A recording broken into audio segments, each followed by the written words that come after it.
Fuimos al espacio, pero solo hemos podido llegar a 11 kilómetros de profundidad de la superficie. Solo una quingentésima parte del camino hacia el núcleo terrestre. Ahora estamos a punto de llegar más profundo. Haremos un viaje al corazón del planeta para alcanzar la última frontera, donde los árboles se abren camino a través de rocas para encontrar agua, donde formas extrañas de vida habitan ambientes mortales y se construyen rascacielos sobre la arena, donde las minas alcanzan el tamaño de una ciudad y donde fuerzas enormes siguen dándole forma a la Tierra. Acompañaremos a científicos, ingenieros y aventureros mientras investigan, exploran y desafían los misterios que yacen debajo. Viaje al centro de la Tierra. Para llegar al centro de la Tierra, hay que hacer un viaje de 6.437 kilómetros a través de los 3 distintos estratos subterráneos. El primero es la corteza terrestre, un estrato superficial y frágil que tiene 32 kilómetros de profundidad. Imagínense que la Tierra fuera un huevo cocido. Los continentes son 3 veces más delgados que la corteza de este huevo y la corteza oceánica es aproximadamente 10 veces más delgada. La corteza contiene muchas cosas en una profundidad relativamente somera. Zonas de carbón, agua, sal, oro, plata y petróleo que se solapan. Lo interesante de vivir en la superficie terrestre es que sembramos las cosas o las extraemos de minas. Muchas de nuestras cosas provienen del subsuelo de diversas maneras. Bajo la corteza yace un estrato más grueso, el manto, un estrato de roca fundida turbulenta de 2.897 kilómetros. Por dentro, el planeta es una región de roca caliente que hierve a temperaturas y presiones que nadie se puede imaginar. A más de 3.871 grados, el manto se agita constantemente y fractura la corteza que está arriba en placas gigantes denominadas placas tectónicas. A diferencia de los otros planetas, las placas le dan forma a la Tierra. Al moverse unos centímetros al año, las placas se incrustan o se separan dando resultados espectaculares. Tenemos volcanes que hacen erupción en la superficie y terremotos, pero logramos sobrevivir en un equilibrio muy delicado. Los volcanes son una fuente increíble de riqueza y de fertilidad. Los volcanes traen nutrientes y materiales frescos a la superficie terrestre. De ahí obtenemos suelos frescos y buenos. De allí provienen nuestros recursos minerales. Ahí se forman. A 2.897 kilómetros bajo el núcleo externo, el hierro fundido es la clave de nuestra supervivencia. Es un campo magnético del ancho de la Tierra que nos protege de la radiación solar. Necesitamos el campo magnético de la Tierra debido a la violencia intensa de nuestro Sol. Finalmente llegamos al núcleo interno, el ambiente natural más mortal de la Tierra. Al llegar al centro de la Tierra, la presión es 3.6 millones de veces mayor a la de la superficie. Es suficiente para reducir este granito a la mitad de su volumen. Nuestro increíble viaje comienza a unos pocos centímetros debajo de nuestros pies. Si peláramos el estrato más superficial de la Tierra, encontraríamos el mundo de los insectos. El de las hormigas es el más amplio. Este podría ser un hormiguero grande. Las hormigas han construido un sinfín de hormigueros debajo de la superficie de cada continente, excepto en la Antártida. Pueden ver las hormigas que salen de la parte superior. Algunas de ellas transportan algo que parece larvas. Las hormigas han estado aquí desde hace 120 millones de años. Precedieron a dinosaurios como el Tiranosaurio Rex. Compartieron la Tierra con el Estegosaurio y el Triceratops. Superan a los humanos en una proporción de 140.000 a 1. No conozco a ningún otro insecto social que se haya extendido tanto. Es una sociedad que se extiende a lo largo de porciones enormes del ambiente terrestre del planeta. Las hormigas son rápidas. Su velocidad es equivalente a la de un humano que corre a 64 kilómetros por hora. Son fuertes. Pueden alzar 20 veces su propio peso. Es como si un hombre adulto alzara un auto. Sin embargo, lo que más hacen es construir hormigueros. Aunque sorprendente, es una tarea vital para los humanos. Los hormigueros ayudan a que el aire y el agua penetren el suelo y lo mantienen fresco y fértil.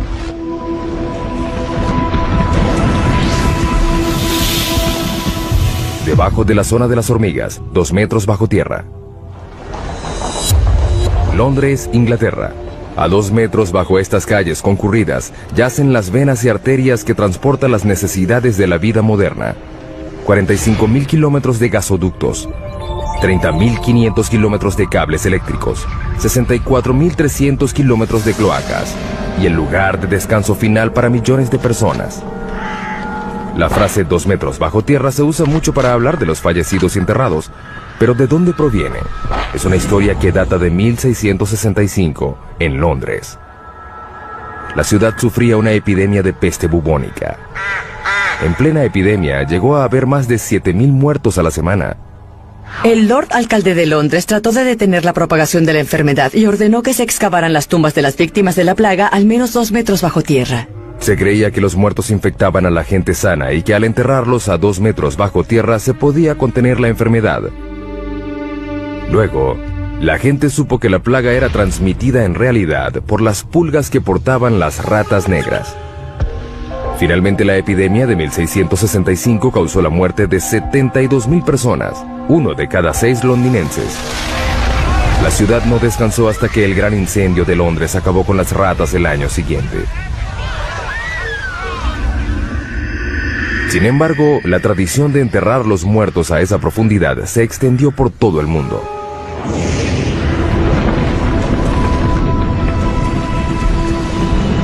Seguimos bajando. Hemos dado otro pequeño paso en nuestro viaje al centro de la Tierra, 5 metros bajo tierra. Solo una criatura puede vivir a esta profundidad. En estos túneles habita el perro de la pradera, el animal excavador que habita más profundo en el mundo, un animal que tiene un impacto sorprendente en nuestro ecosistema. Los adultos solo miden 30 centímetros de largo y pesan 1,5 kilos, pero son literalmente máquinas excavadoras bajo tierra. Excavan empujando la tierra con sus patas, pateándolo. También usan su cabeza como un martillo neumático. Es muy divertido. Las madrigueras tienen hasta 5 metros de profundidad y más de cientos de metros de longitud. Son más grandes que un campo de fútbol. Además son muy complejas. El diseño tiene un sistema sofisticado de aire acondicionado. Hay 2 entradas a diferentes alturas que crean un vacío parcial, que hace que el aire entre por la entrada más baja y salga por la más alta. Es un sistema de madriguera muy complicado. No creo que se haya encontrado otro animal que tenga un sistema de madriguera tan complicado como este. Estas pequeñas criaturas tienen una importancia increíble para otros animales. Muchos animales dependen de los perros de la pradera para su supervivencia. Por ejemplo, estas madrigueras tienen un efecto significativo en la manera como el agua y los nutrientes circulan a través del ecosistema de las praderas. Ese pasto es más nutritivo. Las praderas se benefician de la presencia de estos perros. Sus excavaciones le llevan aire al suelo y su excremento ayuda a fertilizarlo. En el siglo XIX había más de 400 millones de perros de la pradera, pero los granjeros los consideraban alimañas y los eliminaban. Hoy quedan menos de 100 millones. Es una mala noticia para las áreas donde habitan. No son realmente parte del sistema de las praderas como lo eran hace 200 años, porque no hay suficientes para que tengan el impacto que se necesita para atraer a los búhos de madriguera o al bisonte. Por un lado, no son animales en peligro de extinción, pero las praderas, como deberían ser y como fueron hace 150 años, sí están en peligro. La próxima parada en nuestro viaje es a 15 metros de profundidad. En muchos lugares del mundo desaparecen las formas de vida superiores a esta profundidad. El suelo da paso a la roca. Comenzamos a encontrar carbón. El carbón se formó hace 300 millones de años. Fue un proceso que ocurrió una sola vez. El clima era más caliente y más húmedo que el actual. En las regiones ecuatoriales de la Tierra predominaba un pantano gigante. Los árboles caídos y la vegetación se descomponían en el suelo cenagoso y los sedimentos superiores los comprimieron en rocas. Hoy, el carbón genera 1/3 de la electricidad mundial. Se producen 7 millardos de toneladas al año. Los campos de carbón más grandes del mundo están en China, Rusia y los Estados Unidos. El estado de Pensilvania produce el 1% del suministro mundial. El pueblo de Centralia en Pensilvania una vez tuvo 1.500 habitantes. Era una comunidad idílica de un pueblo pequeño. Podrías ir de un lado a otro y conocer a todos. Es un buen estilo de vida. Hoy es un pueblo fantasma por culpa de un accidente inesperado. En 1962 incendiaron a propósito la basura en un relleno sanitario al lado del cementerio del pueblo. Querían limpiar el vertedero del pueblo, incendiaron la basura y el incendio se extendió por una abertura en este laberinto de unas minas profundas de carbón que habían sido abandonadas. El incendio alcanzó una profundidad de 15 metros y se extendió por 2 kilómetros cuadrados. El área de una parte de Manhattan, y aún no se ha acabado. La antracita es el carbón que activa el fuego. Es un combustible lento y rico en carbono. Al ver la orientación del lecho de roca, se puede notar que se hunde de esta manera, creando un valle sinclinal. En la región de antracita, la mayor parte del carbón se encuentra en el valle.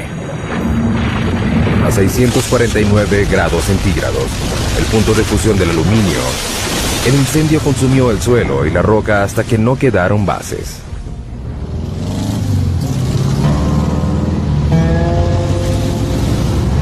Lo que una vez fue la avenida Locust, la vía principal de Centralia, es en la actualidad una sección de una autopista rural. Es difícil imaginar que esto fue una vez el centro de un pueblo. En esta fotografía vemos cómo era Centralia antes. Estamos en lo que era la estación de servicio de John Coddington. Ese árbol muerto de allá es el mismo de la fotografía. Las calles estaban llenas de casas, unas al lado de la otra. Todo eso desapareció, la naturaleza reclamó lo suyo y ya no queda casi nada del antiguo pueblo. Esta casa en la avenida Locust, enfrente de la estación de servicio, pertenecía a Bob Gadinsky. En 1977, mi esposa y yo adorábamos esta casa. Era una comunidad muy unida. Como ven, ya no queda nada más que un monte lleno de maleza. Con el pasar de los años, el incendio creció. Se hizo más fuerte y se avivó. Quemó el paisaje y chamuscó los árboles desde abajo. Aparte del calor y el humo, el fuego despidió un gas nocivo al igual que lo hace hoy en día. Monóxido y dióxido de carbono, sulfuro de hidrógeno y dióxido de azufre. No es recomendable que respires aquí porque estos gases están presentes. Cuando las calles comenzaron a desintegrarse, el gobierno federal entró en acción y en 1984 el Congreso financió la evacuación voluntaria. La mayoría de los ciudadanos de Centralia se mudaron para nunca volver. Era preocupante vivir sobre un desastre. Nos sentíamos atrapados y me preocupaba la seguridad de los niños. Por eso me fui tan pronto como pude. El incendio subterráneo ganó. De 15 a 150 metros de profundidad, el suelo ya dio paso a la roca. Esta es la zona de construcción, el estrato donde nacen los proyectos de construcción más grandes del mundo. Como los trenes subterráneos, hay 52 sistemas ferroviarios subterráneos en el mundo. El más largo está en Shanghái, China. 422 kilómetros de rieles. 55 kilómetros más largo que la ciudad de Nueva York. Sin embargo, el tren subterráneo más profundo del mundo está en San Petersburgo, Rusia, a 100 metros bajo tierra, la altura de la Estatua de la Libertad. Tradicionalmente los túneles se excavaban así, o así. Ahora usan esto. La máquina perforadora de túneles, también conocida como MPT. Las MPT se usaron por primera vez en 1956 para excavar la cloaca del río Humber en Toronto. La máquina mide 122 metros de largo, su cabeza cortante mide 15 metros de diámetro y gira 3 veces por minuto para cortar la roca. Se usa un láser para mantener el rumbo. A medida que las MPT avanzan, se instalan anillos de acero y placas revestidoras de concreto. Las MPT son como fábricas móviles. Por el frente cortan la roca y por detrás dejan un túnel acabado. La MPT es el secreto tras alguno de los megatúneles del mundo, como el túnel de base del Gotardo, que comunica a Suiza con Italia a través de la cordillera más alta de Europa, los Alpes. El punto más profundo del Gotardo está a 2.438 metros, por debajo de los picos de las montañas. Se extiende a lo largo de 58 kilómetros. Es el túnel ferroviario más largo del mundo. La construcción comenzó en 1996. Se necesitaron 4 MPT para perforar 2 túneles paralelos de manera simultánea, de un extremo a otro, a través de 24 millones de toneladas de roca. Tardó 14 años. Finalmente, en octubre de 2010, se logró realizar la perforación final. Antes, los camiones tardaban 4 horas en ir de Zúrich, Suiza, a Milán, Italia. El túnel redujo la duración del trayecto en 90 minutos.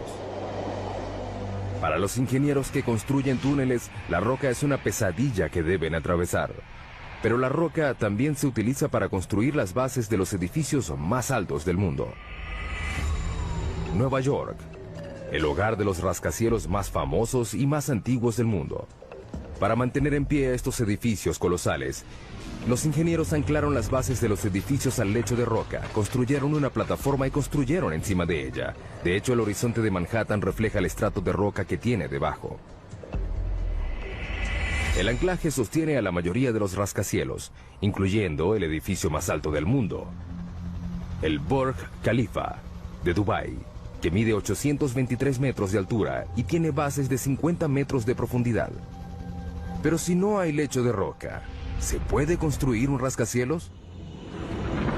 Es un desafío que debieron enfrentar los ingenieros de la próxima parada de nuestro viaje, a 114 metros de profundidad, debajo de uno de los edificios más altos del mundo, las Torres Petronas en Kuala Lumpur, Malasia. Es increíble que estas enormes torres de concreto y cristal estén sobre arena y no sobre roca. Hemos demostrado que se pueden construir casas en la arena con las técnicas de ingeniería adecuadas. La construcción comenzó en 1996. Se planificaron 2 edificios de 88 pisos y 457 metros de altura. Cada torre pesaría 300.000 toneladas aproximadamente. Al principio la idea era construir las bases en el lecho de roca, pero los topógrafos descubrieron que la roca bajo el lugar de construcción tenía pendientes pronunciadas. Era como un acantilado subterráneo de casi 183 metros. Si seguían construyendo, la mitad de las torres quedaría sobre el acantilado y la otra fuera de él. Un llamado al desastre. Si hubiéramos mantenido la posición original, ya no tendríamos torre. Se habría caído. El lugar de construcción era un área limitada en el centro de la ciudad. No había espacio para construir torres completamente sobre la roca. Decidieron más bien alejarlas del lecho de roca completamente. Eso implicaría que las bases tendrían que pasar por el suelo blando a un estrato de arena. Las bases se mantendrían en pie por fricción, la misma fuerza que mantiene un clavo en la madera. El clavo está arraigado a un pedazo de madera de la misma forma como estas pilas de fricción están clavadas en el suelo por debajo de la torre.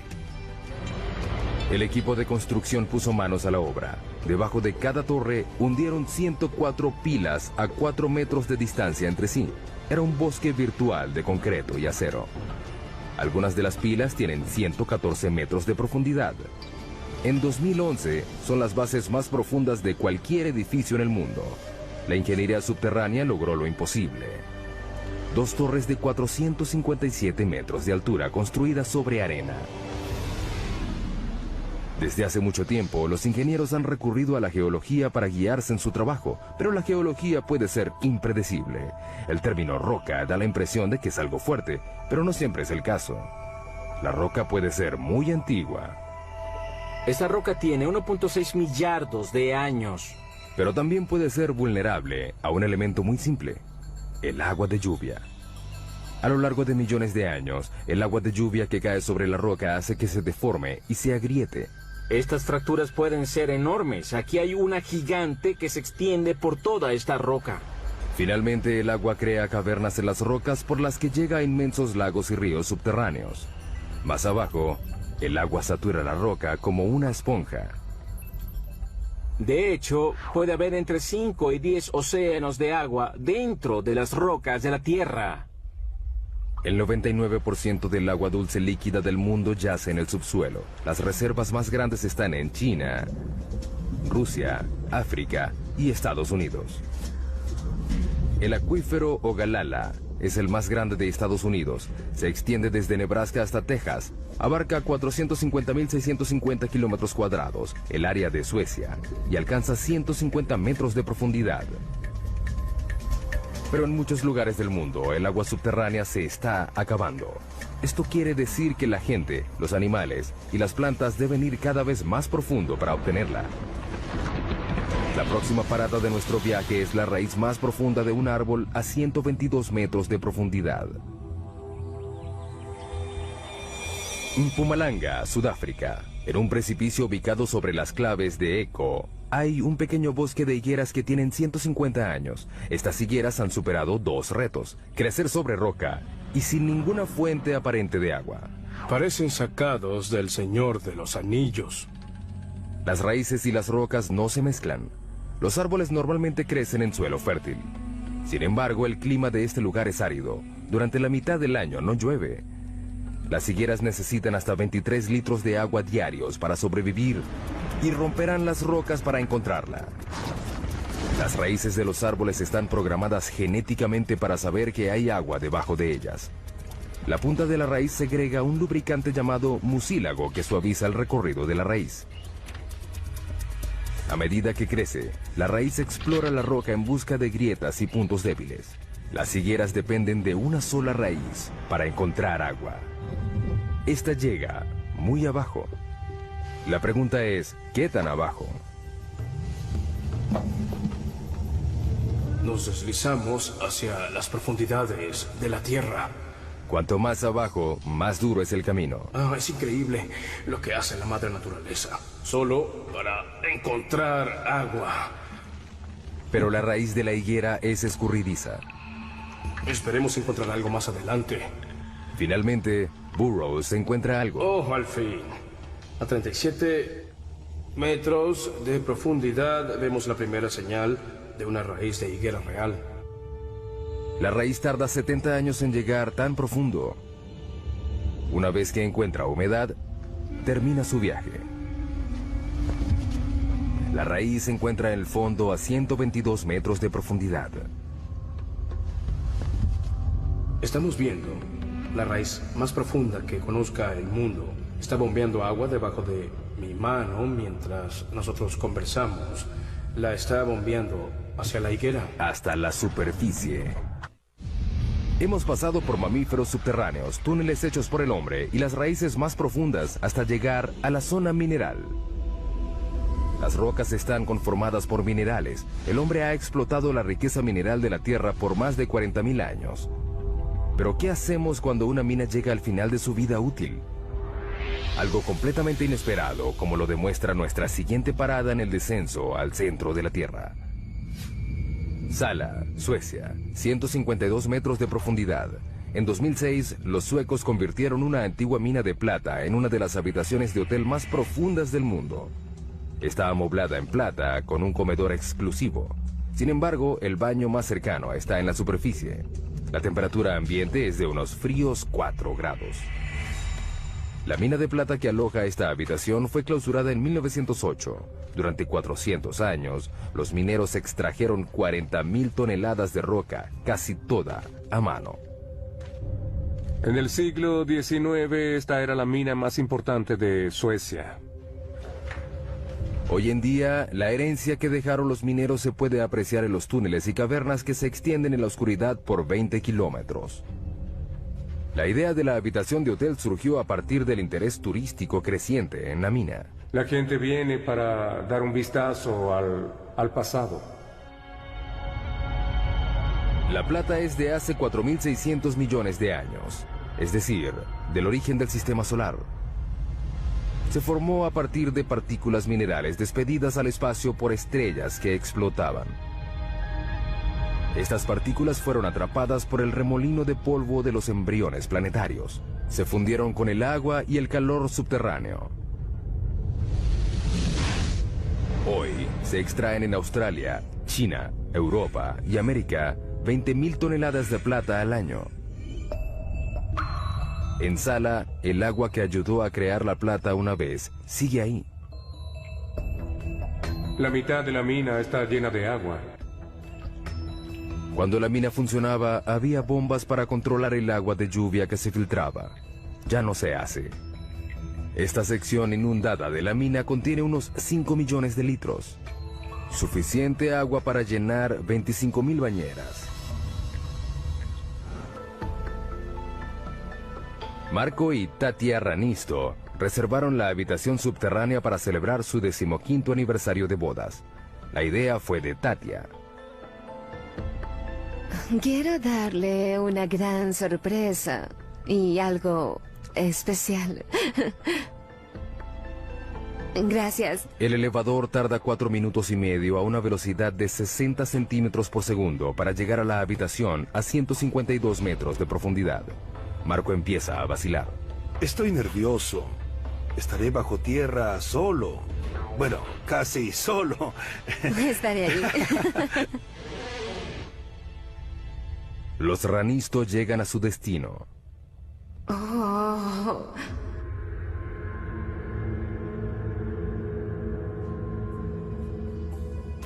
Puedo decir que es increíble. Marco seguía inquieto cuando se sentaron a cenar. Solo me falta el valor para dormir aquí. Al final logra pasar la noche. Una noche inolvidable. El agua subterránea es el agente principal de cambio en el subsuelo. No solo reacciona químicamente con los minerales, sino que también crea minerales como la plata. El agua puede derretir la roca, literalmente. Ciudad de Guatemala, 2010. Un temblor repentino hace que la mampostería se derrumbe. Cuando el polvo se despeja, solo queda un hueco gigante de 30 metros de profundidad y 20 metros de ancho. Desapareció una cuadra completa. La ciudad de Guatemala está construida sobre caliza porosa. El agua subterránea puede disolver la roca y dejar una capa superficial frágil que puede ceder sin ninguna advertencia. Es increíble que el colapso solo ocasionara una muerte. Sin embargo, fue la segunda dolina más grande en 3 años en esta ciudad. Las dolinas son aterradoras y a veces mortales. Sin embargo, algunas de ellas pueden proporcionar una gran cantidad de datos científicos. Próxima parada de nuestro viaje, también en América Latina. A 335 metros de profundidad.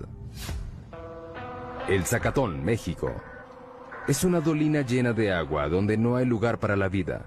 Bajo esta superficie apacible no hay aire. Pero en este lugar vive una forma de vida, los microbios, y son muy extraños. Todas las bacterias y materia biológica deben sobrevivir en un ambiente anaeróbico que origina formas de vida extrañas. En 2006 la NASA envió un equipo a estudiar los microbios del Zacatón. El primer paso fue descubrir cómo era el interior de la dolina. No sabíamos cuán grande era ni cómo era. Era algo completamente desconocido. Por eso llegaron con una nueva tecnología, un robot en forma de huevo, diseñado para llegar a donde las ondas no pueden. Lo llamaron Profundidad X. Puede ir en todas direcciones, hacia arriba, hacia abajo, a la izquierda, a la derecha. Puede girar y hacer cualquier movimiento necesario para abrirse camino a través de un ambiente tridimensional. Profundidad X mide 2 metros de ancho y 1,5 de profundidad. Es del tamaño de una moto de 4 ruedas. Lo que lo hace especial es que no se maneja a control remoto, se conduce solo. Una vez que desciende por debajo de la superficie, queda por su cuenta. Durante ese tiempo, debe tomar sus propias decisiones. Para ver, el robot cuenta con un sonar. Esta tecnología se desarrolló en el siglo XX para hacer rebotar ondas sonoras en las paredes y piso de la dolina. El robot crea constantemente en su memoria un mapa tridimensional actualizado como un murciélago que vuela en una cueva oscura. Profundidad X fue el primer robot en tener la capacidad de pensar por sí mismo.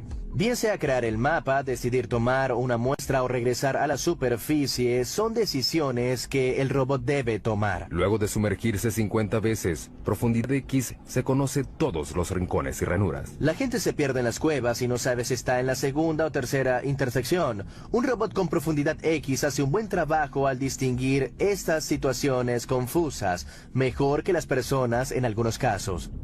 En poco tiempo, el Zacatón reveló sus secretos. Sabemos que es caliente, tal vez hay manantiales que alimentan el Zacatón. La sorpresa más grande fue el descubrimiento de 100 tipos de bacterias, incluyendo 6 nuevas especies de un microbio llamado Archaea, que tiene un estilo de vida extraño. Viven del azufre.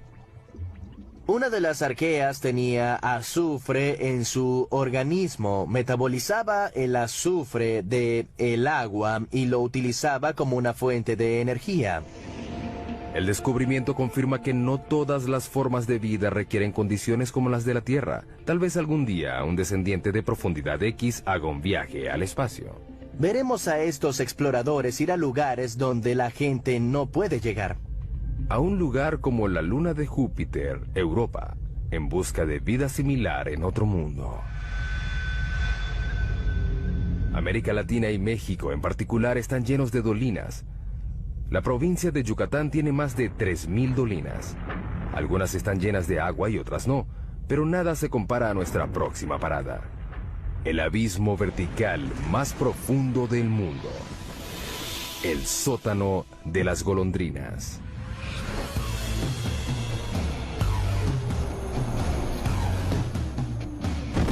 Para cierto tipo de paracaidistas, este lugar representa un reto único. Te paras en el borde, miras hacia abajo y te lanzas. Sientes una corriente de aire.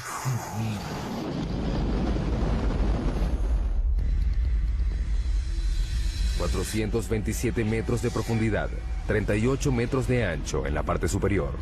Se extiende a lo largo de 2,5 hectáreas. Este abismo tiene las mismas dimensiones del edificio Empire State.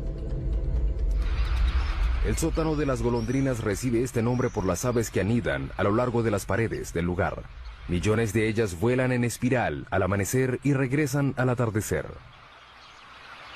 Lo que para las aves es fácil, es muy difícil para un paracaidista. Todo depende de la posición y la precisión en el tiempo. Los paracaidistas corren el riesgo de desorientarse en el subsuelo. Cuando saltas al subsuelo, hay paredes que te rodean. Siempre tendrás paredes alrededor. El paracaidista tiene 6,5 segundos para alar el cordón. Si lo hace muy tarde, el paracaídas no tendrá tiempo para desplegarse. La velocidad de caída es de 37 metros por segundo. Caer al suelo a esa velocidad es como chocar contra una pared en un auto que va a 130 kilómetros por hora. ¿Qué hacen a la hora de regresar? Nos enganchamos a una cuerda de extracción que está atada a un cabrestante. Podemos sacar a 2 paracaidistas en 10 minutos y repetimos el proceso. Seguimos descendiendo al centro de la Tierra y ahora buscamos minerales. Nuestra próxima parada es la mina de sal más grande del mundo que está en Ontario, Canadá. La mina de Sifto, ubicada a 549 metros de profundidad. La sal es un tipo de roca compuesta de sodio y cloro. Es lo que queda de los océanos antiguos que cubrieron una vez la Tierra y se evaporaron a raíz del cambio climático. Un adulto promedio necesita consumir una cucharada de sal al día para evitar enfermedades, caer en coma e incluso evitar la muerte. Por eso no nos debe sorprender que las primeras minas de sal se abrieron hace 14.000 años en lo que hoy en día es Austria. Los mineros extraen 260 millones de toneladas de sal al año en todo el mundo. Los yacimientos más grandes de sal están en China, Rusia y Canadá. La mina de Sifto fue abierta en 1959. Está ubicada a 500 metros por debajo del pueblo de Goderich, Ontario, y se extiende por debajo del lago Huron. La mayoría de las minas consisten en túneles pequeños sostenidos por vigas y pilares llamados puntales. Sifto es más bien una ciudad subterránea. Sus cavernas se extienden por 8 kilómetros cuadrados, es decir, un área del tamaño del centro de Manhattan. Tiene incluso sus propias tiendas y oficinas. Donde el techo comienza a hacerse más bajo, los mineros saben que se acercan al lugar donde estas sierras eléctricas gigantes trabajan. Abrimos túneles de 4 metros de alto y 18 de ancho. Las hojas de 3 metros de largo cortan la roca. Las hojas de sierra giran 1500 veces por minuto. El aire está lleno de polvo. El ruido es abrumador y está a punto de empeorar. Perforamos y explotamos las cabeceras de mina de 18 metros de ancho y 18 metros de alto. Son cuevas enormes.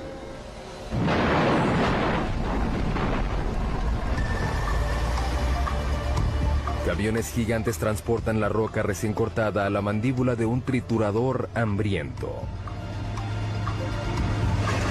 Los camiones descargan la roca a una velocidad de 10 veces por hora, 24 horas al día, 7 días por semana.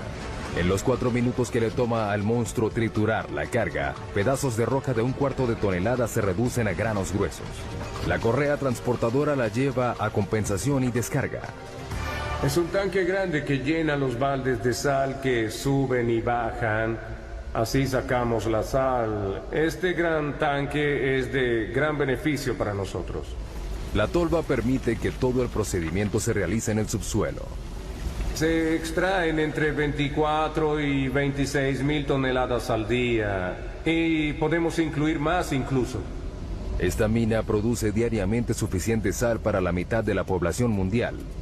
Sifto cree que puede mantener esta producción durante otros 250 años.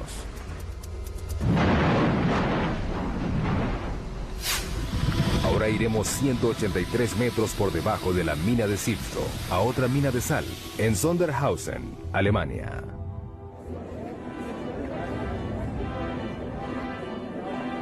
En esta mina se realiza un evento deportivo muy extraño. El maratón más profundo del mundo. Correr bajo tierra, ¡qué locos! Correr en un maratón subterráneo es una experiencia muy diferente a correr en la superficie. No te sientes libre. En el bosque se siente el viento, pero en el subsuelo no.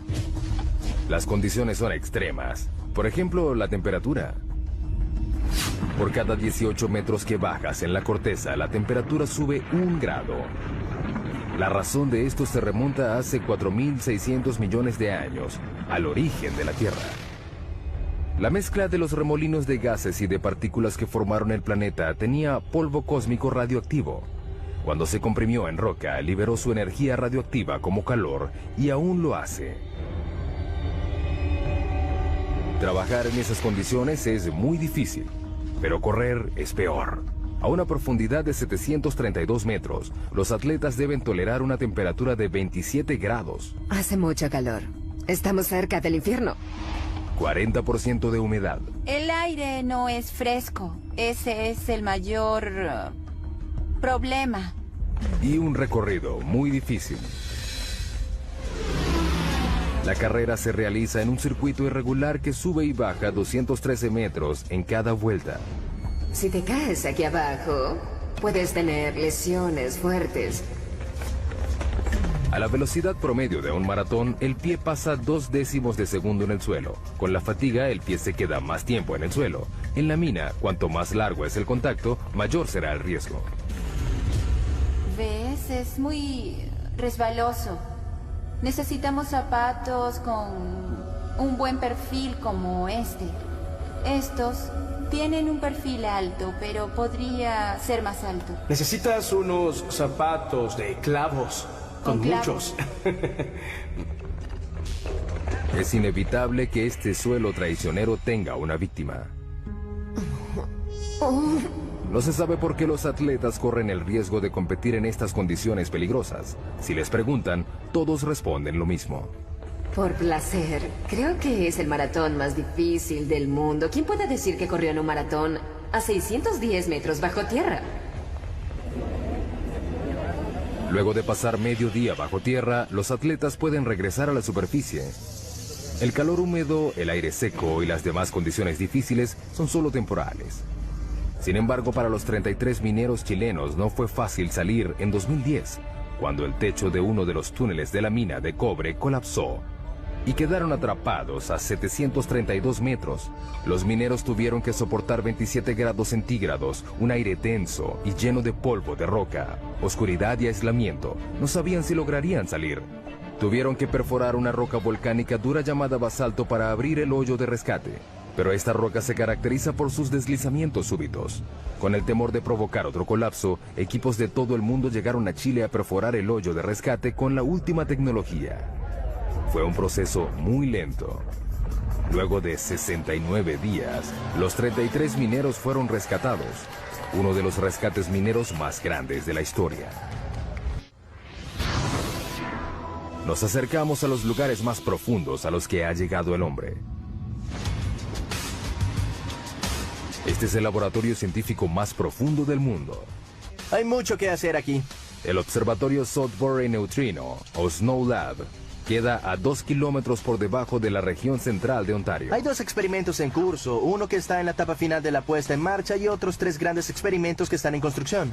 Los científicos de Snow Lab están buscando algo que solo se puede ver a 2 kilómetros de profundidad. Unas partículas diminutas de materia cósmica denominadas neutrinos. Son tan pequeñas que 200 cuatrillones de ellos cabrían en un grano de arena. 200 cuatrillones tiene 26 ceros. No es de sorprender que los neutrinos sean muy livianos. Son partículas increíblemente livianas que normalmente pasan inadvertidas por la Tierra. Los científicos descubrieron los neutrinos en 1956. Están por todo el universo.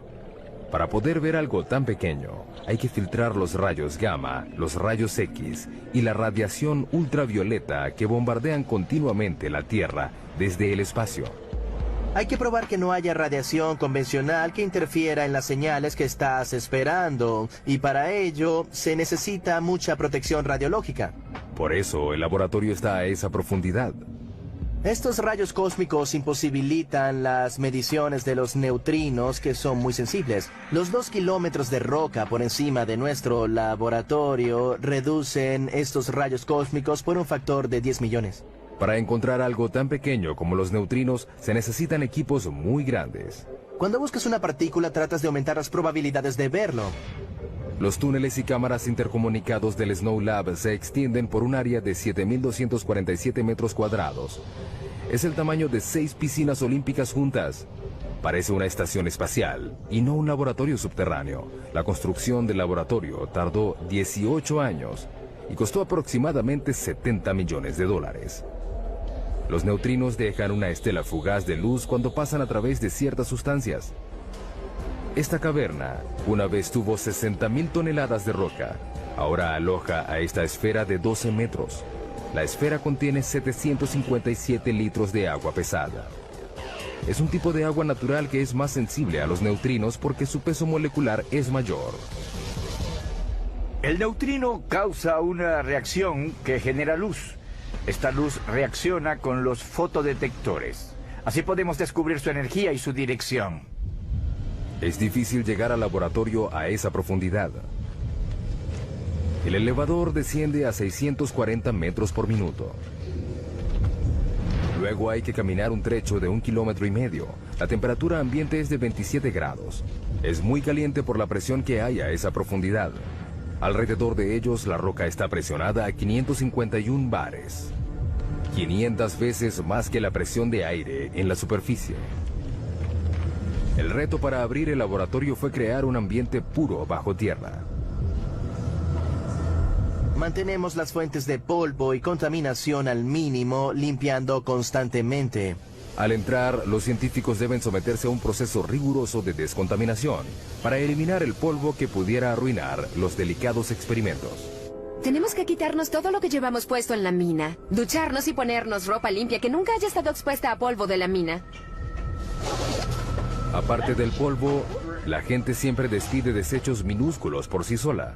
600.000 partículas de piel por hora. 100 hebras de cabello al día. Todo eso puede comprometer el trabajo del laboratorio.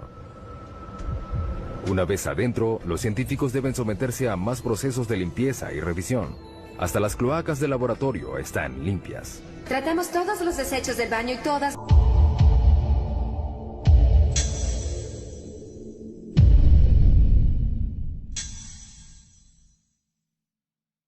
nuestras aguas residuales que provienen de la lavandería y las regaderas. Tienen bacterias especiales que reducen los desechos de manera orgánica y ni siquiera huelen. Nos gusta pensar que tenemos los inodoros más profundos del mundo. Es una comodidad que les agradaría a los exploradores subterráneos de nuestra siguiente parada en el viaje al centro de la Tierra. La madre de todas las cuevas a 2 kilómetros de profundidad.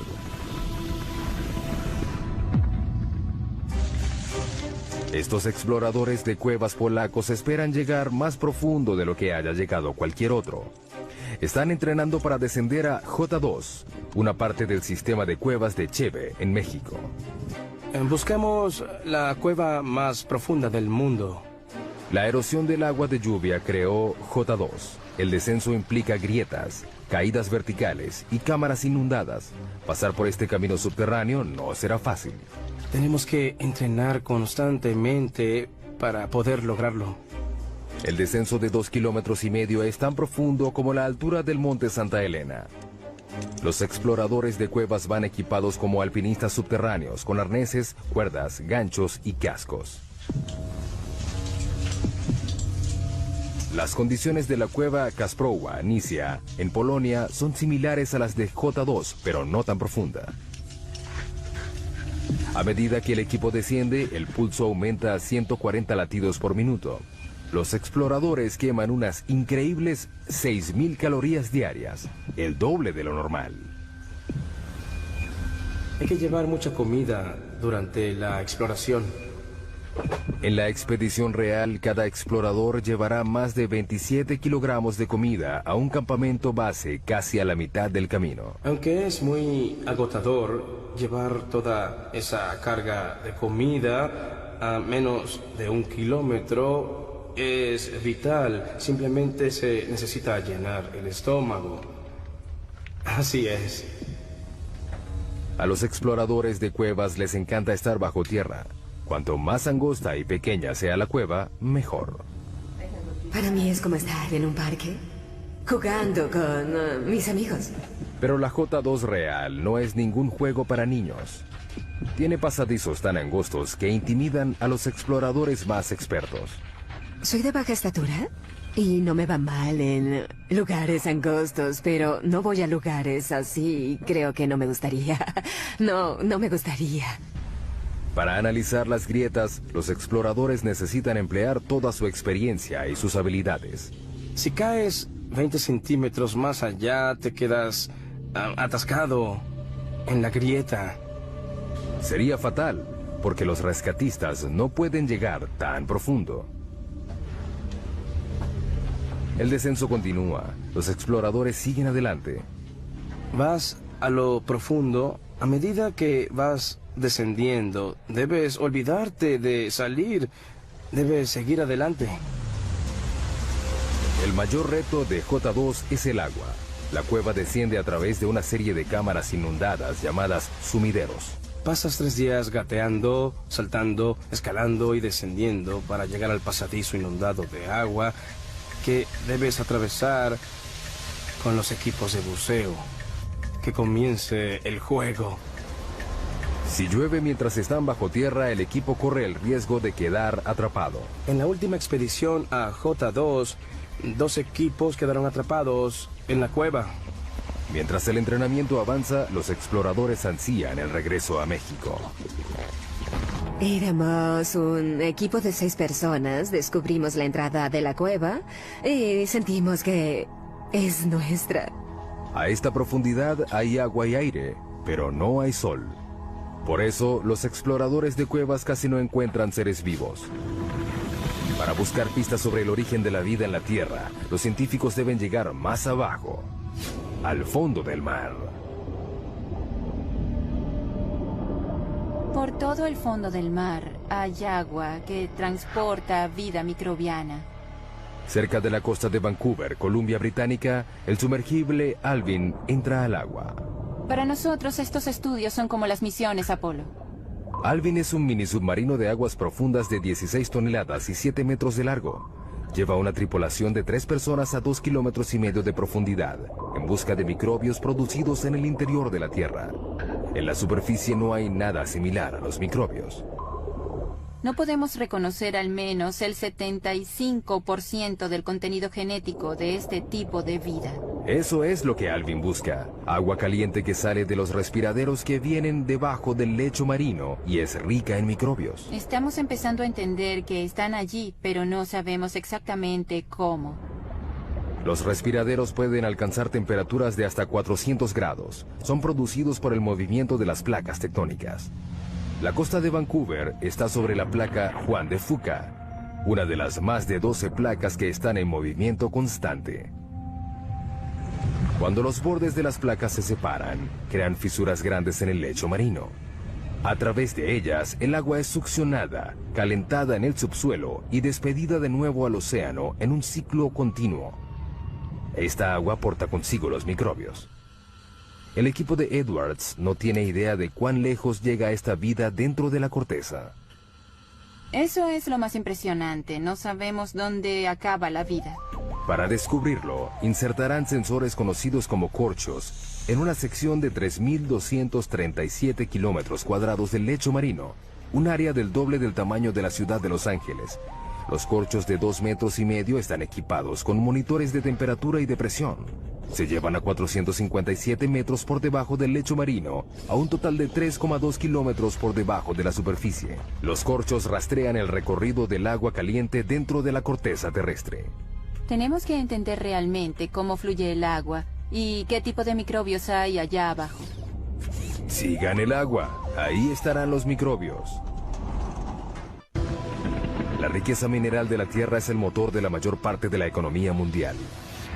Cuanto más raro sea el mineral, más profundo llegarán los mineros para obtenerlo. Tautona, Sudáfrica.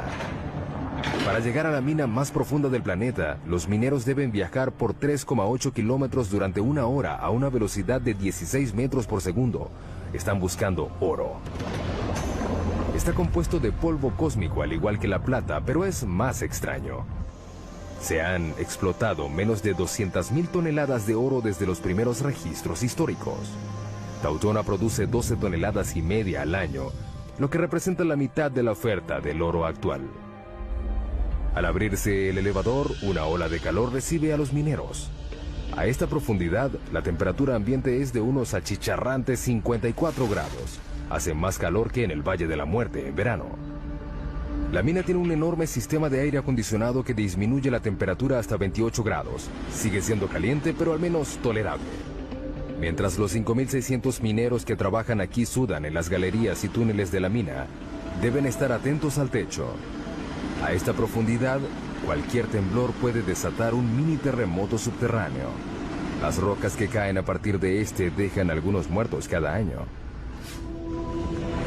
La siguiente parada de nuestro viaje es 3 veces más profunda que la mina de Tautona. Es el lugar más profundo que ha alcanzado el hombre alguna vez. En el oeste del Pacífico, a 11,2 kilómetros de profundidad, yace el abismo Challenger. Es un corte profundo del lecho marino de 69 kilómetros de ancho que se extiende por 2.543 kilómetros, la distancia entre Nueva York y San Antonio, Texas. El peligro en este abismo no es el calor ni los temblores, es la presión. El 23 de enero de 1960, el oceanógrafo suizo Jean Piccard y el comandante de la Armada estadounidense Don Walsh emprendieron un viaje en una nave submarina única que los llevó a ser los primeros y únicos humanos que hasta ahora han visto el verdadero fondo del mar.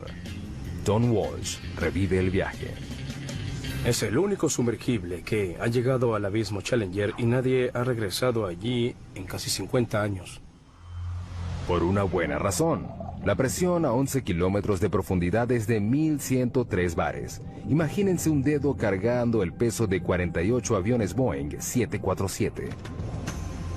Para soportar ese peso, Piccard diseñó un sumergible llamado Trieste, de 15 metros de largo y 3,5 de diámetro. Pesaba 51 toneladas. Era del tamaño de un camión mediano y cargado. Para protegerse, la tripulación se sentó en una esfera de acero de 2 metros de diámetro que pesaba 16 toneladas. No había mucho espacio para estirar las piernas. Teníamos 481 litros para ambos. Ese es el tamaño de una nevera doméstica. No era algo malo, tomando en cuenta que el agua a esa profundidad estaba a 1 grado. La temperatura dentro del casco se aproximaba a la de una nevera doméstica también. Para poder flotar, el Trieste estaba suspendido de un flotador. Era una especie de globo submarino. A diferencia de los globos aéreos, el equipo no podía usar helio para este. Optaron por otra cosa. Todos sabemos que el petróleo es más liviano que el agua. Por eso el Trieste usaba gasolina. Se necesitaron 85.171 litros de gasolina para hacer flotar la nave. Suficiente gasolina para llenar los tanques de 500 autos. 8 de la mañana, hora cero. Comienza el descenso. Era un proceso lento y cauteloso. El tamaño y la posición de las ventanas de la cabina del Trieste dificultan la visión. Esta es la ventana principal. Es una pieza gruesa de 18 centímetros de plástico acrílico. Hay una escotilla del otro lado de la esfera que tiene una ventana más pequeña. También hay una ventana en el tubo de entrada.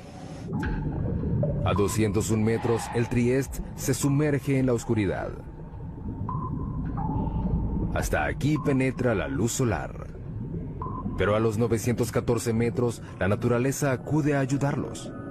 Lo único que ilumina el abismo es la bioluminiscencia de los animales y el plancton. Estos tienen fuentes de luz como las luciérnagas. Es como una nevada al revés. Transcurre otra hora. Luego ocurre un problema. Hubo un ruido fuerte a los 6 kilómetros. A 6 kilómetros bajo el agua, Walsh hace una prueba diagnóstica.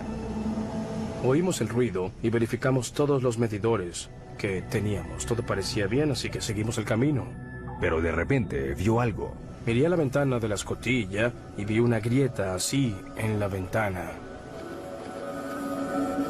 La tripulación está a 2 centímetros de una muerte segura. Si la ventana interior se hubiera roto, habríamos muerto de manera instantánea porque la presión a 6 kilómetros de profundidad es como 690 bares. La muerte habría sido inmediata, no nos habríamos enterado. Pero la ventana soporta. Deciden continuar. Luego de casi 5 horas, el Trieste llega finalmente al fondo.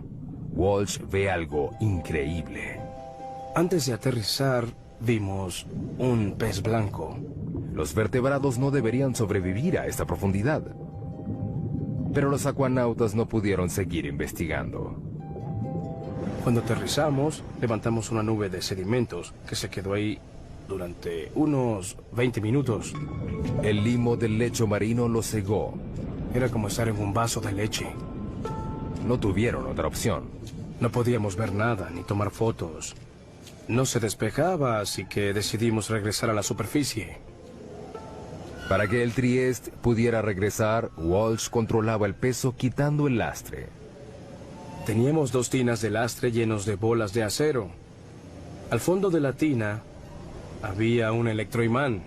Las esferas seguían en la tina cuando el imán estaba encendido. Al quitarles la electricidad, salían. Con el movimiento de un interruptor, el Trieste inició su ascenso a la superficie y a la historia. 11,2 kilómetros es el límite de la exploración humana. Estamos a 1/3 de nuestro viaje a través de la corteza terrestre. El hombre se retira y entran las máquinas. Todos los científicos usan herramientas que les permiten explorar sitios a donde no han llegado. Telescopios, microscopios, pero los geólogos tienen un problema particular. No les puedo decir que hay 30 centímetros por debajo del suelo en el que estamos parados porque no puedo ver a través de la roca. La solución parece obvia: perforar y mirar. Pero ese enfoque está minado de problemas. Península de Kola, noroeste de Rusia, 1989. En un lugar azotado por el viento y que rodea el círculo polar ártico, los científicos se embarcan en un plan ambicioso. A un alto costo se perforó un hoyo profundo para tratar de llegar al límite entre la corteza terrestre y el manto. Son 35 metros de profundidad. Para reducir la fricción, utilizaron un método de perforación nuevo. En vez de hacer girar toda la sarta, ahora solo gira la mecha bien lubricada, con lodo y aceite. A 6,4 kilómetros encontraron fósiles de plancton antiguo de 18 millones de años en un estado de preservación sorprendente. A 11 kilómetros encontraron roca de 4.400 millones de años. El zircón, el mineral más antiguo del planeta. Pero con cada metro que perforan, la temperatura aumenta. A los 12 kilómetros la temperatura alcanza 299 grados. La perforación se detiene de repente. La temperatura aumenta rápidamente a medida que entras al planeta. Cuando perforas hoyos muy profundos, el metal de tu taladro comienza a derretirse. Durante los 14 años siguientes se intentó reanudar la perforación, pero todo fracasó. No tenemos equipos ni los materiales que soporten las temperaturas y las presiones que hay a decenas de kilómetros de profundidad. El hoyo súper profundo fue abandonado en 2003. ¿Qué hacen los geólogos si no pueden perforar? Pues usan sus oídos. No vemos lo que hay dentro del planeta, lo escuchamos. Estos ecógrafos se conocen como sismógrafos y siguen los sonidos hechos por el movimiento de las rocas en el subsuelo. Literalmente escuchan los terremotos. En promedio, hay un terremoto de magnitud 6 o más cada 3 días. Hace que todo el planeta tiemble. Las vibraciones cambian según la densidad de la roca. Estos son datos que los geólogos pueden leer. Hemos podido crear imágenes tridimensionales de todo el planeta mediante el seguimiento de miles de sismos hechos con miles de sismógrafos durante muchos años. Todo el mundo depende de los recursos que están bajo nuestros pies. La próxima parada de nuestro viaje es en el campo petrolero más profundo de los Estados Unidos, a 11,2 kilómetros por debajo del Golfo de México. Cuando están en operación, más de 6.000 plataformas petroleras explotan las costas de Texas y de Luisiana con la capacidad de suministrar el 25% del petróleo estadounidense. Pero no es fácil de encontrar. Está a 1,5 kilómetros bajo el agua y a 10 kilómetros dentro de la roca. A medida que se va dificultando el hallazgo de petróleo y gas, se van perforando hoyos cada vez más profundos en aguas cada vez más profundas. Se está desarrollando una revolución en la perforación en aguas profundas en las costas de Egipto, África Occidental, Brasil y el Golfo. Es impresionante que tengamos la tecnología para perforar tan profundo. Pero la tecnología tiene limitaciones. En la primavera de 2010, una plataforma llamada Deepwater Horizon perforaba un pozo relativamente somero de 7 kilómetros de profundidad en el campo Macondo, a 80 kilómetros de la costa de Luisiana. 20 de abril, 10 de la noche, la plataforma es sacudida por una explosión. A 56 kilómetros de distancia se avista una bola de fuego. Mueren 11 trabajadores petroleros y hay 17 heridos. En el lecho marino a 1,5 kilómetros, el cabezal de pozo roto descarga hasta 60.000 barriles de petróleo diarios. Un barril tiene 159 litros. Es como 450 camiones cisterna al mar. Aproximadamente se derramaron 5 millones de barriles de petróleo. Ha sido el peor derrame petrolero en Estados Unidos. ¿Pero qué fue lo que sucedió? Deepwater Horizon ya había perforado pozos a 11 kilómetros del fondo del campo petrolero del Golfo durante el otoño anterior en otro lugar. En comparación, la perforación en Macondo era casi rutinaria, pero las apariencias engañan. El Golfo es uno de los lugares más difíciles de perforar. La plataforma continental, en 1,5 kilómetros, se transforma de manera abrupta en una serie de arrecifes pronunciados, valles con cañones y volcanes de lodo de hasta 152 metros de altura. La geología es muy complicada. El petróleo debajo de este lecho marino accidentado se extiende por una grieta de roca de 35 millones de años y 244 metros de grosor. Está atrapado bajo una presión enorme, 100.000 veces mayor a la superficie. El peso de la roca superior presiona hacia abajo. Eso aumenta muchísimo las presiones en el fondo del pozo. Además de la presión, los perforadores se pueden encontrar con bolsillos potencialmente peligrosos de gas metano congelado, conocidos como hidratos. Si perforas uno por accidente, puede ser un gran problema. Al calentarse por la fricción de la perforación, el metano explota en el pozo y libera cantidades enormes de volumen de petróleo. Muchos investigadores le atribuyen la causa de la tragedia del Deepwater Horizon a un bolsillo de metano congelado. La tecnología convencional de barrido no siempre puede identificar estos bolsillos. Es un desafío para la exploración petrolera. La gente no sabe cuánto porque es muy difícil crear la imagen sísmica. Ahora despliegan una nueva generación de sensores de lecho marino para ayudar a detectar el gas congelado antes de que se convierta en una amenaza. Lo lanzamos al agua por un lado del barco y dejamos que se hunda hasta el fondo del mar con un ancla de concreto pesado. Se queda allí durante varios días o varios meses. A diferencia de los sismógrafos convencionales, este sensor de lecho marino no mide las ondas sonoras generadas por el movimiento de las placas tectónicas de la Tierra, sino que detecta la electricidad. Medimos las propiedades electromagnéticas del lecho marino y su conductividad eléctrica. La electricidad proviene del campo magnético de la Tierra. Cuando encuentra radiación solar en la atmósfera superior, genera una corriente global dentro de la corteza que alcanza el núcleo externo. Sin embargo, es débil. Medimos menos de 1 nanovoltio en el lecho marino. Las señales que nos interesan son pequeñas. La corriente fluye a través de distintas rocas según la facilidad que tengan estas de conducir o resistir la electricidad. Mediante la medición de esta corriente, los sensores proporcionan una imagen más detallada de lo que hay dentro de la roca. Además, distingue un buen conductor eléctrico como el agua y uno malo como el petróleo. Esto es bueno porque evitas perder el tiempo perforando un pozo de agua salada que te cuesta $100 millones. Igual que el petróleo, los hidratos de metano son malos conductores, pero existen a profundidades someras por debajo del lecho marino. Para encontrarlos, hay que darles una descarga eléctrica a la Tierra. Eso es lo que este instrumento que tengo delante trata de hacer. Lo llaman SUESI, las siglas en inglés de Instrumento Submarino de Fuente Eléctrica Scripps. Utiliza un suministro de 2000 voltios con una corriente de hasta 500 amperios, un mini rayo que es 5 millones de veces más fuerte que el que se necesita para matar a un ser humano. Lo llevamos muy cerca del lecho marino a través de un cable por la parte de atrás de nuestro barco de investigación. Lo alimentamos con electricidad y genera una corriente eléctrica que se inyecta en el agua por una antena. Luego miden lo que reciben de vuelta. Una lectura somera que muestra que la roca es resistente a la electricidad. Quiere decir que contiene un bolsillo de hidratos. El tiempo dirá si el barrido electromagnético ayudará a reducir el riesgo de reventones en el mundo de los campos petroleros profundos. Mientras tanto, la técnica tiene muchos otros usos entre los geocientíficos.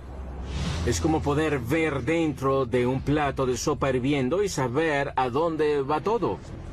Y revela muchas cosas sobre el movimiento de rocas en el interior profundo de la Tierra. Con las imágenes de alta resolución de estos sismogramas, podemos detectar los detalles de lo que sucede dentro del planeta. Algo inimaginable hace 10 o 20 años. Estamos casi a la mitad de nuestro recorrido a la corteza. Casi 5 kilómetros más profundo que cualquier humano haya llegado. No es un lugar amigable. Aquí la roca está a 482 grados, suficiente para derretir el vidrio. La presión es 1517 bares y estamos buscando terremotos. En todo el planeta, las placas tectónicas se incrustan y se pandean en un movimiento lento y continuo a un promedio de 2,5 centímetros al año. La misma velocidad a la que crecen nuestras uñas. Sin embargo, ese movimiento puede ser devastador en la superficie. Enero 2010, Puerto Príncipe, Haití. Un terremoto de magnitud 7 sacude la ciudad. El sismo principal dura solo 10 segundos, pero las réplicas continuaron por 2 semanas. Después de esas 2 semanas, hay 230,000 muertos, casi 300,000 edificios destruidos y 2 millones de personas quedaron sin hogar. Es el cuarto terremoto más devastador de la historia. Los terremotos tienen un potencial de ser los desastres naturales más catastróficos. En Haití, la falla que causó este desastre solo tenía 64 kilómetros de largo y se movió solo 2 metros. Pero los temblores desataron fuerzas inimaginables. Hay mucha energía almacenada en la Tierra y sube a la superficie en forma de onda. El sismo movió la Tierra como una sábana en ondas de hasta 4 metros de alto. Cuando golpea la superficie, la onda se concentra allí, se refleja y regresa. Puede tener el doble de intensidad de la onda de ese lugar.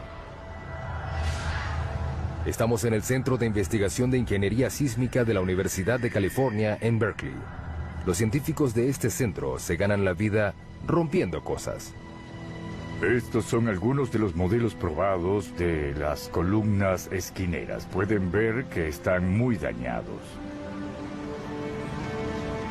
Estas pilas de escombros son los restos de pruebas de laboratorio, el fruto del trabajo científico que ha hecho posible la creación de edificios antisísmicos perfectos. Los científicos ya aprendieron la lección. Si un terremoto ocurre en un lugar, volverá a ocurrir. No es cuestión de si ocurre, sino de cuándo. En California tenemos la mala suerte de tener terremotos con bastante frecuencia. Sin embargo, eso nos hace prepararnos. Las únicas opciones son mudarse o construir edificaciones más seguras. Debemos prepararnos mejor para un terremoto mediante mejoras de normas de diseño. Durante un terremoto, el movimiento más peligroso no es el vertical, sino el horizontal. Este ingeniero trabaja en un diseño que hace las paredes más resistentes a los movimientos horizontales mortales que derriban los edificios.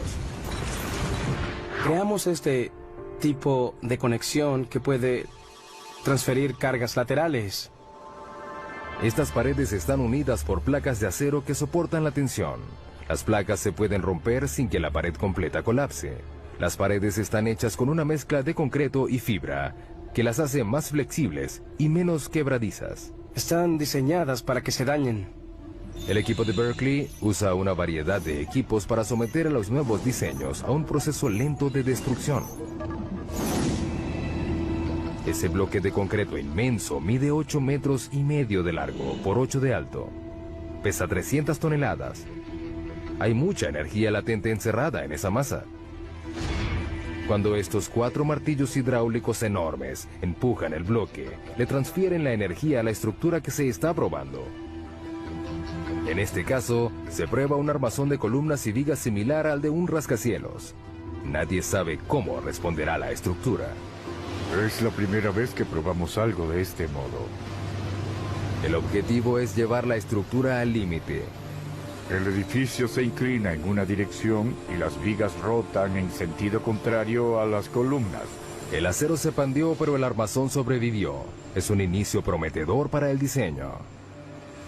Pero la única manera de asegurarse de que una estructura soportará un terremoto es creando uno. Esta es la mesa de temblores. La mesa de temblores nos permite crear un terremoto cuando queramos. Como su nombre lo indica, las mesas de temblores crean temblores a escala real, que sacuden edificaciones a escala real. Podemos simular 6 componentes del movimiento. La mesa puede mover la edificación hacia adelante y hacia atrás, hacia arriba y hacia abajo o hacia los lados para recrear lo que sucede. El objetivo no es analizar por qué se caen los edificios, sino por qué permanecen de pie. Una de las cosas que queremos predecir es cuándo una estructura colapsará completamente y cuándo colapsará solo de manera parcial. Los terremotos han matado a millones de personas, pero el movimiento tectónico que los ocasiona también forma parte de un ciclo global que es vital para la salud del planeta Tierra. La vida humana no habría evolucionado si no fuera por la tectónica de placas. Sin la tectónica de placas tendríamos un solo océano gigante en la superficie y no tendríamos ningún animal terrestre. El ciclo de creación de la superficie terrestre voltea virtualmente la Tierra. Esto es una amonita, un fósil que vivió en el fondo del océano. Lo impresionante de esta roca es que proviene de la base del monte Everest. Lo más impresionante de todo esto son las fuerzas que la trajeron a la parte de arriba del planeta, que debieron ser enormes e increíbles. La fuente de estas fuerzas yace aún más profunda que las placas tectónicas. Nuestra próxima parada en el viaje al centro de la Tierra. A 35 kilómetros de profundidad entramos al manto, una vasta región de 2.897 kilómetros, que contiene el 70% de la masa del planeta. Aquí la temperatura y la presión compiten para decidir cuál de las dos cambiará más a la roca. A 56 kilómetros de profundidad, la presión es 16.500 veces mayor a la de la superficie, más de lo que un humano puede soportar.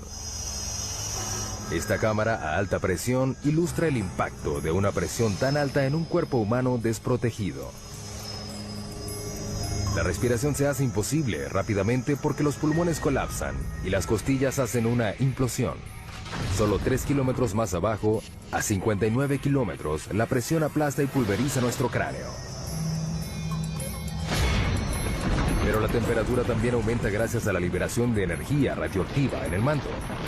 A 982 grados, el calor es suficiente para empezar a derretir la roca. Esta comienza a convertirse en algo llamado magma. El magma es lo que ocurre cuando la roca alcanza su temperatura de fusión y pasa de estado sólido a líquido. Puede fluir por largas distancias y luego es forzada a salir a la superficie terrestre. A medida que se filtra hacia arriba, el magma se mezcla con una variedad de sustancias que lo hacen más volátil.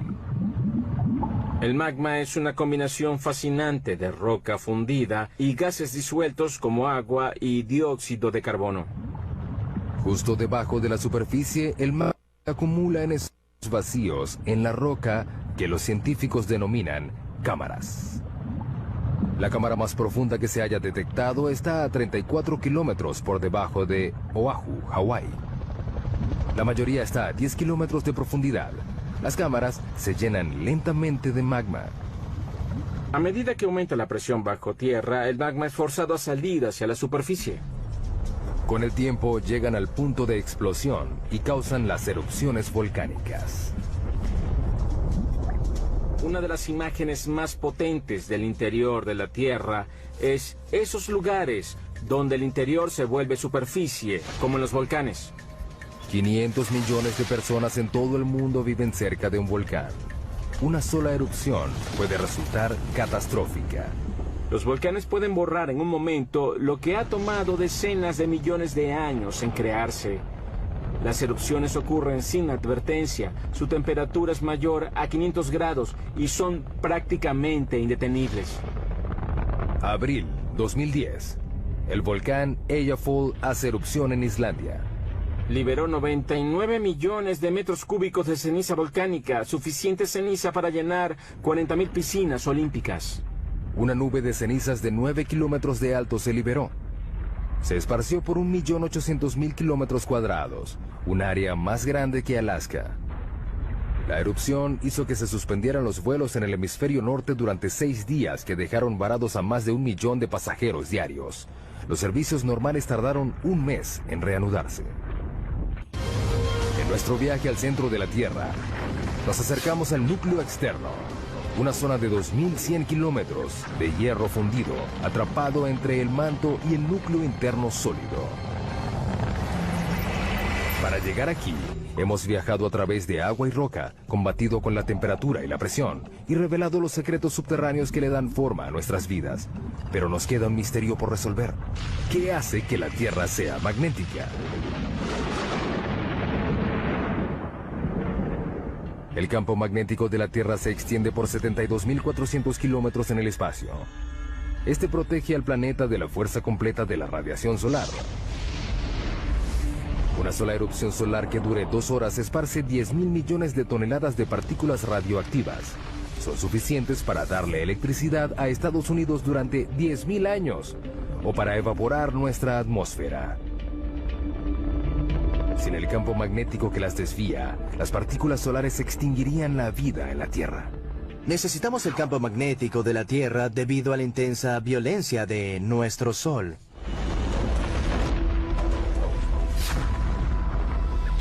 El campo se origina en el núcleo externo rico en hierro. Nuestra próxima parada a 2.897 kilómetros de profundidad. Aquí la temperatura es de 4.427 grados, suficiente para superar la presión rígida y fundir el hierro. A medida que se mueve, el hierro fluyente genera electricidad. Los científicos denominan esto como el efecto dínamo. El efecto dínamo consiste en generar campos magnéticos a partir del movimiento. Pero uno de los grandes misterios es cómo los movimientos del hierro fundido que está bajo la superficie genera un campo magnético. No sabemos cómo la turbulencia del metal líquido origina un dínamo. Es un movimiento de convención turbulento y desordenado. Esta esfera gigante puede darnos algunas respuestas. Es un modelo mecánico de la Tierra. Es parte de un experimento de la Universidad de Maryland que busca descubrir por qué la Tierra es magnética. La esfera tiene 7 metros de ancho, pesa 23 toneladas y rota a una velocidad máxima de 130 kilómetros por hora. Tratamos de obtener velocidades tan altas como sea práctico, para así intentar simular las condiciones del planeta. El núcleo externo está hecho del mismo material de la esfera, el hierro, un buen conductor eléctrico. El núcleo interno ya es magnético, pero es débil. Nadie sabe exactamente por qué, pero al igual que un dínamo gigante, la corriente que se mueve a su alrededor crea un campo magnético. Por supuesto, Lathrop no puede reproducir las condiciones reales del núcleo externo. No podemos ir al núcleo, por eso no podemos ver directamente qué sucede. Pero cree que puede aproximarse. Debe llenar la esfera de 3.220 metros cúbicos de un líquido. Hasta ahora solo ha usado agua, pero ha planificado usar sodio líquido hirviendo. El sodio es inflamable, debemos manejar los riesgos de incendio con cuidado.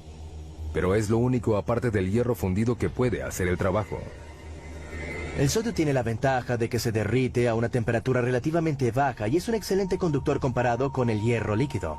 La esfera es el último de una serie de experimentos. Comenzamos construyendo experimentos del tamaño de la mano, que luego pasaron al tamaño de una pelota de básquetbol y luego del tamaño de, no sé, una pelota de medicina. Es el más grande hasta ahora, pero al igual que el campo magnético de la Tierra, nadie sabe cómo funcionará el experimento.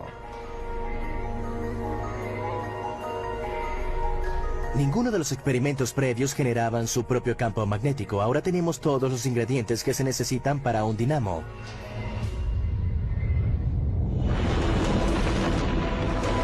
Casi 6.400 kilómetros de profundidad, llegamos al final de nuestro viaje, el núcleo terrestre. Es una masa de hierro de 2.400 kilómetros de ancho y un área superficial un poco mayor a la de América del Sur. La temperatura de este lugar no es tan caliente como la de la superficie solar, pero el peso de todo el planeta presionándolo hace que el hierro permanezca rígido. La presión es muy intensa, es 3,5 millones de veces más que la presión de la superficie. La misma convección que ayuda a generar el magnetismo también empuja el calor hacia la superficie, enfriando el núcleo en el proceso. A medida que la temperatura cae, el núcleo se solidifica lentamente. Un día no habrá suficiente roca fundida para crear un campo magnético. Pero el sol se apagará y destruirá la Tierra antes de que ese día llegue. Mientras tanto, el calor del núcleo ayuda a crear la lenta rotación del manto que renueva la superficie. Alimenta la química de nuestra riqueza mineral y genera el campo magnético que nos protege de un universo hostil. Las probabilidades de encontrar otro planeta como la Tierra son muy pocas. Hemos llegado al final de nuestro viaje a casi 6.400 kilómetros de profundidad. Vimos túneles que atraviesan montañas y minas del tamaño de una ciudad. Pasamos por incendios e inundaciones. Soportamos terremotos, volcanes y presiones que trituran nuestros huesos. Finalmente descubrimos el secreto más profundo de la Tierra, que lo que ocurre debajo es lo que realmente la mantiene viva.